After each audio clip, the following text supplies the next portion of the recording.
வணக்கம், welcome back to my channel. இன்றைக்கும் நாம் ஒரு சம்மர் ஸ்பெஷல் ரெசிபியாக டெண்டர் கோகோனட்டை வச்சு அருமையான புட்டிங் செஞ்சுருக்கோம். அதனுடைய செய்முறையை எப்படிங்கிறத இப்போ நாம் பார்க்கலாம்.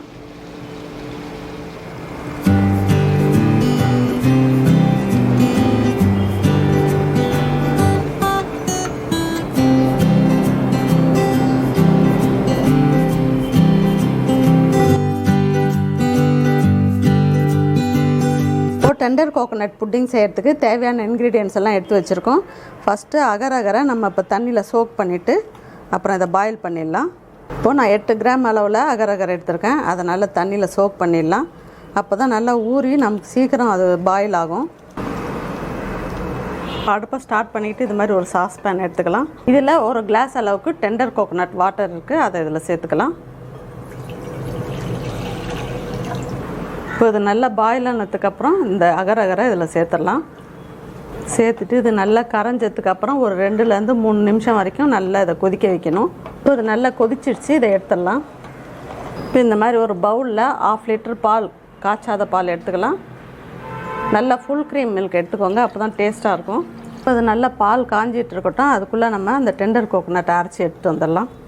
இப்போ இது மாதிரி டெண்டர் கோகோனட் 1 முழுசாக எடுத்துருக்கேன். இதை வந்து நல்லா ஃபைனாக அரைச்சி எடுத்துகிட்டு வந்துடலாம். நம்ம டெண்டர் கோகோனட்டை நல்லா இது மாதிரி ஃபைன் பேஸ்ட்டாக அரைச்சி எடுத்துக்கணும். பால் கொதிச்சிடுச்சு. இதில் 3 டீஸ்பூன் அளவுக்கு கண்டென்ஸ்டு மில்க் எடுத்துருக்கேன், அதை இதில் சேர்த்துக்கலாம்.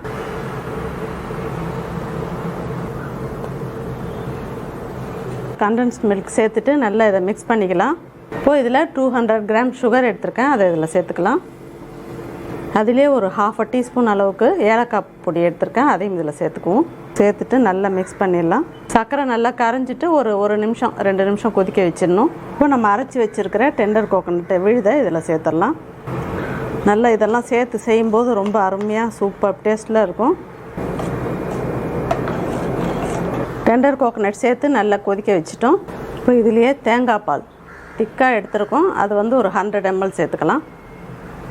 தேங்காய் பால் சேர்த்ததுக்கப்புறம் கொதிக்க வைக்க வேண்டியதில் அந்த ஹீட்லேயே ஒரு 2 நிமிஷம் வச்சா போதும். பால் வந்து கொஞ்சம் நல்லா ஆறணும். ஆறினதுக்கப்புறம் தான் நம்ம அந்த அகர் மிக்ஸை இதில் சேர்க்கணும். கொதிக்கிற பாலில் நம்ம சேர்த்தோம்னா பால் திரிஞ்சு போகிறதுக்கு வாய்ப்பு இருக்குது. இப்போ நம்ம காய்ச்சி வச்சுருக்கிற அகர் மிக்ஸை இதில் சேர்த்துடலாம்.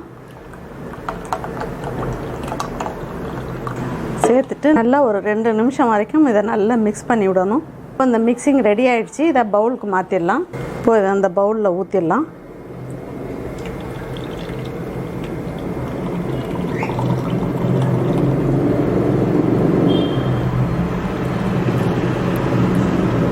இது மாதிரி இந்த பபுள்ஸ் எல்லாம் இல்லாத அப்படியே இந்த ஸ்பூனாலேயே அப்படியே உடச்சி விட்டுடணும். இப்போ இதை நல்லா ஃப்ரிட்ஜில் ஒரு 1 ஹவர் வச்சா போதும், செட் ஆகிக்கும்.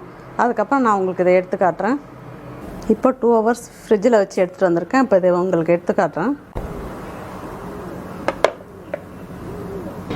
இப்போ இதை எடுத்து பார்க்கலாம்.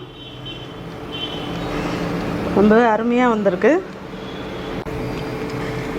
அருமையான டேஸ்ட்டில் டெலிஷியஸான டெண்டர் கோகோனட் புட்டிங் செஞ்சுருக்கோம். இதே மெத்தடில் நீங்களும் உங்கள் வீட்டில் ட்ரை பண்ணி பாருங்கள், ரொம்பவே அருமையாக வரும். உங்களுக்கு இந்த ரெசிபி பிடிச்சிருந்ததுன்னா லைக் பண்ணுங்கள், ஷேர் பண்ணுங்கள், கமெண்ட்ஸ் பண்ணுங்கள். ஃபஸ்ட் டைம் சேனலை பார்க்குறவங்களா இருந்தால் சேனலை மறக்காமல் சப்ஸ்கிரைப் பண்ணுங்கள். தேங்க்யூ. இப்போ அதை கட் பண்ணி பார்க்கலாம்.